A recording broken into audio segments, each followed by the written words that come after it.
શ્રી ગણેશાય નમઃ. આજે આપણે હયગ્રીવ અવતાર વિશે ટૂંકમાં જાણીશું. હયગ્રીવ અવતાર એ ભગવાન વિષ્ણુનો અવતાર છે. સંસ્કૃત શબ્દ હય અને ગ્રીવ એમ બે શબ્દોની સંધિથી બનેલો છે. હય એટલે ઘોડો અને ગ્રીવ એટલે ગળું. આમ હયગ્રીવ અવતાર માણસનું શરીર અને ઘોડાનું મસ્તક ધરાવતો અવતાર છે.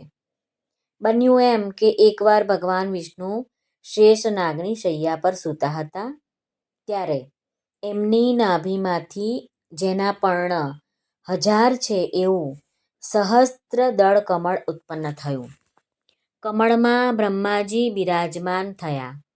તે કમળ ઉપર રજોગુણના અને તમોગુણના પ્રતીકરૂપ 2 જળબિંદુ પડેલા હતા. તે બિંદુ તરફ શ્રી વિષ્ણુ ભગવાનનું ધ્યાન ગયું નહીં.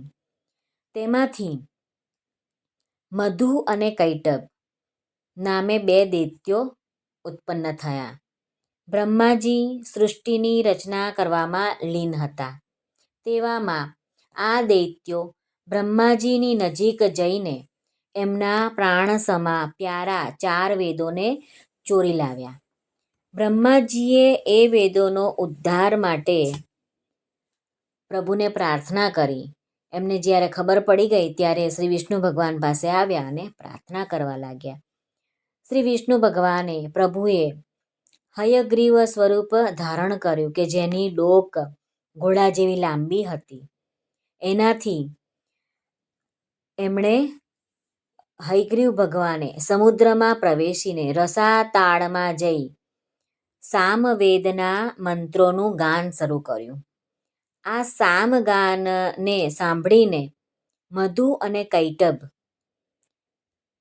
મોહમાં પડ્યા.